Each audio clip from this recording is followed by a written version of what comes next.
So hey guys, welcome to Digital Tour Fanfiction Spaces, one of the final few digital writers events for this year. So, woo. So just starting off, I just wanted to say that I'm humbled and honoured to be on the ancestral lands of the Wurundjeri people of the Kulin Nation today, and I acknowledge the first Australians as to the traditional custodians of this land, whose cultures and stories are among some of the oldest living in human history. I also wanted us all to take a moment to acknowledge that our spaces online do not live outside of the spaces we reside in offline, but rather in connection with and adjacent to. Australia has and always will be Aboriginal land. So kicking into our sort of talk today, I just want to say that as the sort of blurb says, my name's Jes Layton. I'm an emerging and freelance queer writer here in Melbourne, trying to carve out my path in the Oz literary scene. And one of the things that I feel is most important in a writing life is a sense of community. So for the last decade, I've gained a lot of experience, a lot of confidence and support from a group that isn't always thought the best of, that being the fanfiction community. Honestly, I could do a 5-part series all about fanfiction and fandom culture as a community, its history, how it operates as a writing practice, and can be considered the most postmodern literary criticism out there. But we don't have all the time for that today. But I highly encourage any questions, if any of you have, throughout the tour or afterwards. If you want to learn more, just let me know and tag me on Twitter and it'll be fine. I'm always happy to chat. So when we talk about fanfiction, I feel like we need to do a little history check. It's always best to start at the beginning, which, as the good musical says, is always the best place to start. So I wanted to preface this part of the tour just saying that I'm coming from a really westernized understanding and relationship of fanfiction and fandom culture, and that every culture all over the world, everyone has different relationships and different experiences with the ideas and relationships of fanfiction and fandom culture. For instance, there's a whole separate culture in Japan where fans create their own fan mangas called doujinshi that, while technically illegal in Japan, are really celebrated and encouraged by manga publishing companies as the new way to market their stories within publishing spheres. And that's very different to how we operate with fanfiction here in Australia, more Western society. And this goes globe over, all over the world, just different relationships and practices of fanfiction. So that's really good to acknowledge that my understanding is Western. It's generally a white understanding. Sort of delving away into more about the history, I probably started writing fanfiction before I knew what it actually was. For those of you who don't really know what fanfiction is, fanfiction is fiction written by fans. Easy. But it's using elements of a source text or a famous person as a point of departure. So these elements can include characters, a basic premise, setting, all sorts of things thematically as well. It's this more transformative practice of writing, so it dates way back to as long as there have been stories. And understandably, with figuring out that fanfiction stories go hand in hand and always have, fanfiction's history is as long as it is varied. So I'm just going to touch on a few key milestones today to sort of break down that idea of what fanfiction is and what it can be and what it has been in the past. As all these perceived stereotypes always think of it as something very modern and very new to the scene. Sort of starting off from this point, there's a really strong argument for that most of our most famous pieces of classic literature are fanfiction. So things like Virgil's Aeneid, which is fanfiction of Homer's Iliad, literally just taken word for word almost.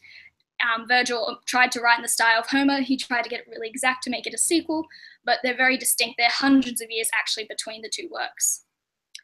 Also in this vein is Dante's Divine Comedy, which really, when you think about it, is a self-insert crossover RPF fic, where Greek and Roman mythology are crossed over with Judeo-Christian lore, as well as a lot of everyday real person touchstones as well.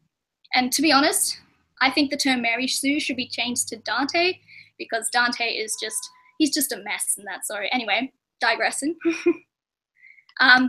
Probably more familiar for a lot more people is Shakespeare, actually. So Shakespeare adapted most of his plays directly from other works by other people. This was something that he didn't ask for permission for, nor was he expected to at the time, which really relays that fanfiction back in the olden days was considered just a normal professional practice as part of creating content, as part of being a creator.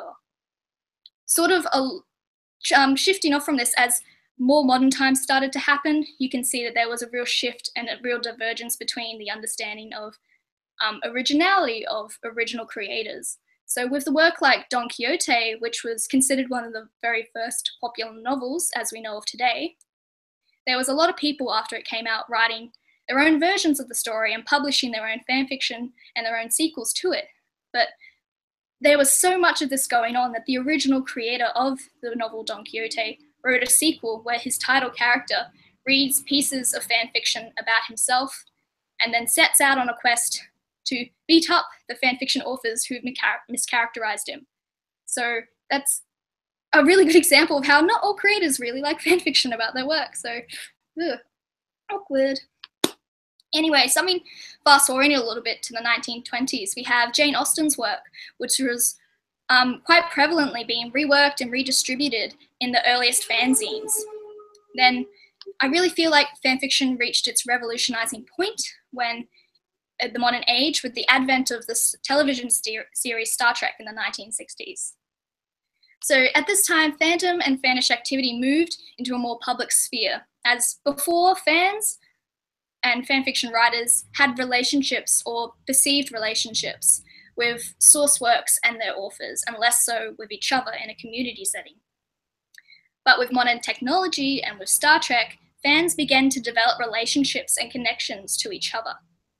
This really helped fanfiction boom as a culture and as a writing practice, with mailing lists beginning to develop, more and more zines as well. Also, sci-fi and Star Trek conventions started occurring, fan magazines, and even fanfiction presses for publishing formally fanfiction began to develop too.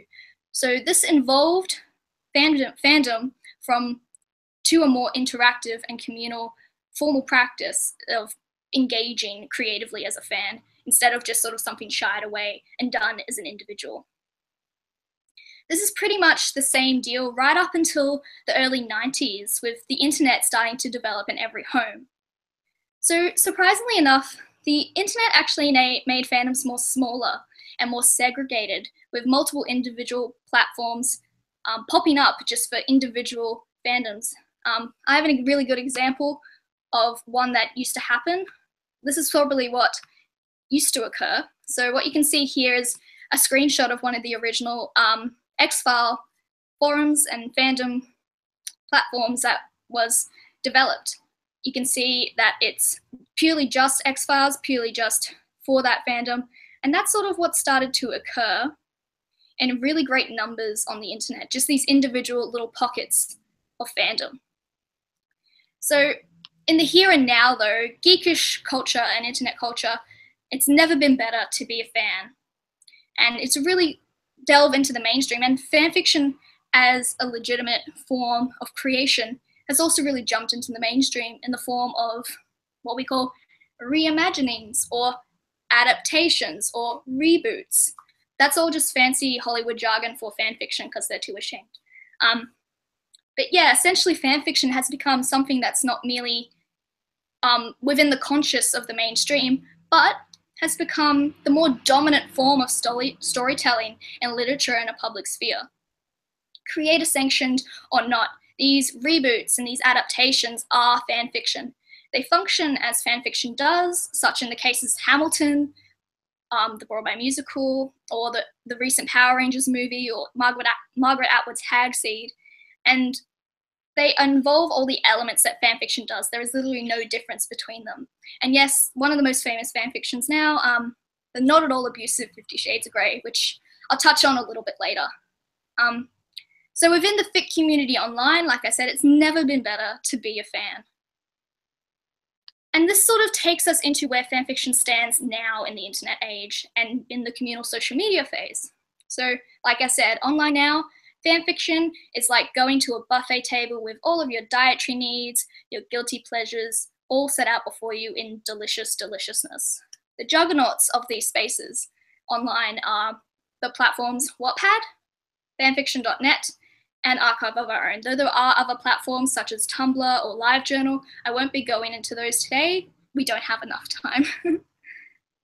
These are platforms where you can read, write, post, share, download, customize, edit, comment on, and save fanfiction.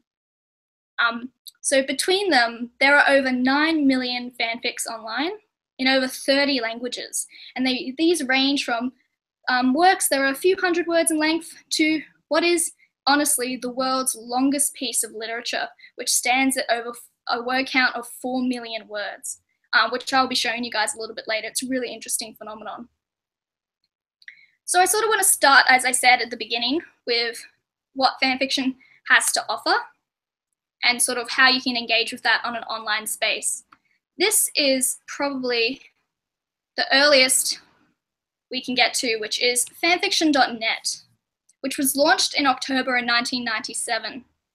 So fanfiction.net rose in popularity, being one of the very few archives at the time open to just about any kind of fandom, as you can see up here. We'll go into books because that's a really good one. So it's open to any kind of fandom, not just a single specific universe. It is the internet's largest fanfiction archive, as you can see here with the books. We will be scrolling forever to get to the bottom. And it's featuring some of the most famous fanfiction, such as where a lot of authors got started, like Cassandra Clare, who got started here in the Harry Potter fandom. Now, a fanfic I really want to show you guys, as it probably says in the blurb, is the beautiful 50 Shades of Grey, which is actually originally called Master of the Universe by Snow Queen's Ice Dragon. So due to it being published in a commercial sense, it has been taken down from the archive, but this is the internet, nothing ever dies, and here is a PDF of the original work, original title, with its original artwork still intact as well. It's, I really recommend just checking out and seeing what you can find from these sorts of things. It's pretty interesting stuff, and if you actually read through it word for word, literally only the names have changed, so not a lot of changes have been made from the original, this Masters of the Universe, in comparison to 50 Shades of Grey, which is both a pleasure and a disappointment. It's very strange. Another fanfiction I want to show you guys is what I said before, the world's longest piece of literature. So this is called Subspace Emissaries World Conquest. It is a fanfiction loosely based on Super Smash Mario's Brawl, and is currently over 4 million words long, as you can see here.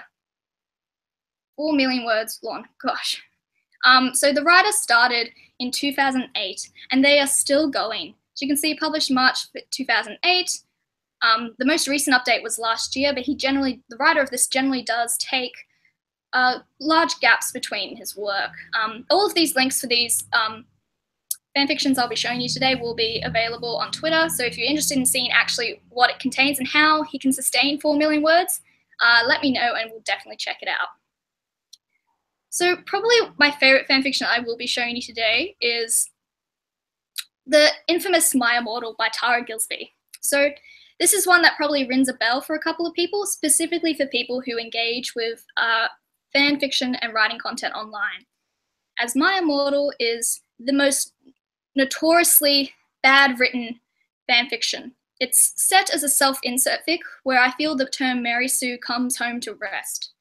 It follows the 23,000 word adventure of a vampire, Ebony Darkness Dimension Ravenway, who attends Hogwarts School of Witchcraft and Wizardry, where she must travel back in time, escape pedophilic teachers of Hogwarts, and seduce Voldemort, all while juggling her relationships with Draco and Harry Vampire Potter. Now, when you actually go and read this, it actually does say Harry Vampire Potter.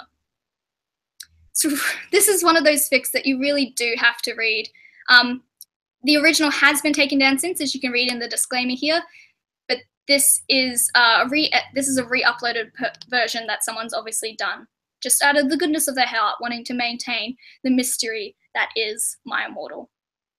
There is mystery about it because we have no idea who Tara is, the original author, and in sort of in the vein of Homer or something like that. She's just, we have no idea who she is, and people have come forward trying to write about it, trying to gain popularity, but yeah, no one knows.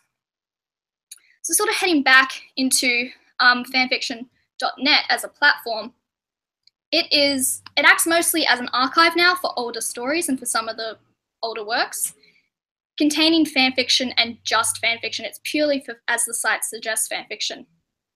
This being said, it is pretty confusing. It's pretty ugly as a website. You can probably look. It's not all that appealing. It's hard to navigate. It has no app or mobile customization, no modernization or customization in general. And there are a lot of factors that contributed to its just its downfall in terms of a place where writers come to publish works. Well, one of the major shifts was that eventually this website needed to employ advertising in order to keep the server running due to an increasing demand and use. This being the case, they needed to make it advertiser friendly, so they banned a lot of content. In 2002, any NC-17 or explicit rated stories were no longer allowed. Although the enforcement of this policy is really spotty at best, there's still a lot of explicit content on here. And real person celebrity fiction was disavowed in 2013. Topics such as sonfic or choose your own adventure and nonfiction, which we call meta in fanfiction, have also been banned from the website. And through the years, again, enforcement has really been spotty at best. In general, fanfiction is a good place to come to read older works, but not so much post your new works if you want to really gain that following. And sort of talking about in on this, sorry, can't get my screen working. There we go. So sort of delving away from fanfiction.net for a moment into less of archives and more of current places you can post your work. The two most common sites, as I said, are Wattpad and Archive of Our Own, or AO3. So they're literally like comparing apples and oranges, even just disregarding the fact that one is orange and one is red. It really depends on your experience and your audience and what you want to get out of fanfiction as to which of these two sites you would rather use to post your work, which is what I'm sort of going to go into now. So first up, we'll go with one that I'm not quite as familiar with, but I have played around with a bit in terms of trying to find where I most enjoy my work, and that is Wattpad. So it's a relative newcomer to the scene, and it's advertised as a free online storytelling community where all sorts of original work, not just fanfiction, can be published. I'm in the fanfiction section at the moment, and this is what they have featured works. And they have covers, which is interesting. Anyway, it's particularly popular with teen readers and users, and there's over 30 million users. But again, this isn't solely just fanfiction. As you can see, sort of in the Discover section, they have everything you can self-publish is present. Interesting that the genres are vampire and werewolf, but move on. This being said though, Wattpad has a really great app, which is probably why it's really connected with teens and younger audiences. It's pretty good web design. It's really easy to sort of navigate, create here, and then you can just start creating. It's easy to read. It has this really interesting feature I want to show you guys of inline commenting, which is pretty random and also cool. I'm not interested in this, I'm just clicking on anything, where you can actually find comments within work. So you can see this little one here, that's someone's comment, and they were, wow, congratulate girl. Thanks, Vippy Glover. Anyway, this being said, from sort of a writer's standpoint, it's almost, I find it really hard to use. Like I said, it's really hard to copy and paste your story into the editing window they provide, as it strips almost all of the formatting, including paragraph breaks, out of your work, which for people like me who use something like Word or Scrivener, who craft their stories in another program and just want to import it, it makes it really hard to access. I feel like Wattpad is at its best when you're just opening up the app, opening up your browser, and you just start writing. Hello. yeah, you just start writing something like that. So it's not really designed for people, like I said, who craft their stories in different formats. Or I feel it's really not for authors who want to engage with readers on any other level other than the content within the story. As I said, all of the commenting, all of the discussion is in line within the text. So for writers like me, who like statistics, it makes it really hard also. So we have 180 comments on this first section. Yeah, so all your comments are strictly within the format of the story, which is very strange for me, but it's interesting too. So for authors like me who really want to sort of determine their statistics, how their work is going, how their story is going, who's reading it and how are they reading it, the statistics of Wattpad are very inaccurate. You can see here it sort of says that 64,700 people reads, or like 64,700 reads. Now, in most cases, you would feel like that's 64,700 people reading, but it's actually not. It's every time you swing to a new chapter, every time I click this button, that counts as a read. So I might do that 100 times in a story, and that counts. And it's just very strange too. I don't find it very good for when I want to keep track of my work and things. It's just bothersome, I find. But Wattpad really does have some great aspects. Like I said, the app in particular, it's the only sort of fanfiction archive that has an app, which is great. I feel like, in general, Wattpad comes from the direction of a consumer, where it comes in the direction of, it comes from the ideas of readers. It's really reader-friendly, really user-friendly, not so much writer-friendly. I feel like Archive of Our Own, or AO3 in the other case, comes from the direction of a creator. Now I just got to bring that up here. So sort of talking about AO3, it's also a relatively newcomer to the scene in terms of it's been in beta since about 2009. So which isn't all that uncommon. I mean, Gmail was in beta for about 10 years before it became official. So Archive of Our Own is run by the Project or Organization for Transformative Works, a non-for-profit organization who promote the legitimacy of fan fiction and transformative nature of fan works, including fan fiction, fan vids, and fan art. So they're really advocating for the idea of fans being able to create their content without getting in trouble with the law, for instance. So it was really built with the intention to build upon the troubles that fanfiction.net had, mostly as it was made by fans for fans. It's open to all kinds of fandoms, as you can see here, including real person or celebrity fiction. It's open to all ratings. I'll go into something here. Go into Harry Potter, that's easy. So it's open to all sort of ratings of work, as you can see, and you can really sort of customize how you want to find any work. So you can see here that obviously we have something that's rated explicit at the top here, but then we get slower down and it's more general audiences. And as of 2013, they actually started to allow us to host meta writings as well as fiction, which was really interesting. All of this being said, though, AO3 is a site that's grown really slowly, as it requires an invite code to join. So if you request one, it can take anywhere from a couple of weeks to a couple of months to receive an invite. For me, to make this DWF account, because I wasn't going to sort of flash my account all over the internet like a weird, it took me 2 weeks to get the invite code to join. And for me, I feel like it is the preeminent site for fanfiction and fanfiction writers. And a lot of this has to do with just how user-friendly it is. It's really easy to navigate, as I've said. And it has this really, perhaps not that one, I'll show you a different one. It has this really great tagging system here, as you can see.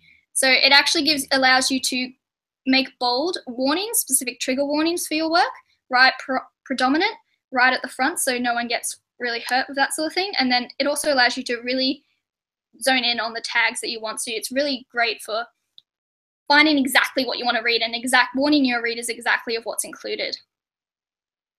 It also has this really interesting ability to lock the visibility of stories to only other AO3 members. This helps minimize search engine inclusion, as some authors really don't want their work to sort of just show up in general archives.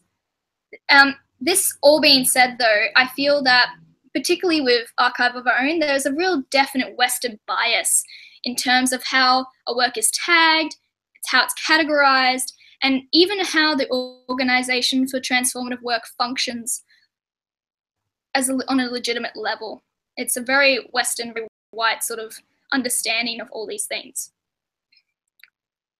which is disappointing, but it's something that we've really got to work towards as a community of fanfiction writers online and creators to sort of really be that sort of change to really make it more inclusive and more understanding of other people. So that's sort of like the brief sort of tour part I want to get into. I'd love to go into more detail about all these websites and specifically posting and all this sort of stuff. But that takes a lot of time, it takes a lot of effort. But I wanted to sort of, as we sort of wind down, I wanted to bust a couple of fanfiction myths that keep popping up, especially when I do things like this when I talk about fanfiction. Probably number one sort of myth I come across is that fanfiction is, all of it is like My Immortal. It's all really crappy writing, it's all really shitty work. And to that I say, comrades, Sturgeon's law, 90% of everything is crap. And I'd argue that there's a whole lot of really terrible professionally published works of fiction out there as well. The only real difference between the quality of fanfiction and the quality of professionally published works is that fanfictions don't have access to professional editing or proofreading, and that with publishing original work, or publishing the, not necessarily original work, let's be honest, but publishing in the mainstream, there's a lot more boundaries for writers, and there's these impenetrable walls in terms of what boxes your work falls into. For fanfiction writers, we just graffiti those walls on that boxes and then we knock them down with a Hulk fist punch. It's really great. Something else I sort of always get to, especially in regards to doing events about fanfiction, is that we're not all trying to write the next 50 Shades of Grey, but that's not to say that there's anything wrong with people who include sexual content in their writing. Now, fanfiction does have a real problem with the sexualization, particularly of homosexual males, and yes, that is a very serious underlying problem, really rooted in a whole lot of issues, a whole lot of specific issues I won't go into now, but writing sexual content isn't bad, particularly when oftentimes it's marginalized people, queer people, or women writing their sexuality or exploring their sexuality through the written word. That's actually really empowering, that's really impressive, and it can be really beautiful stuff as well.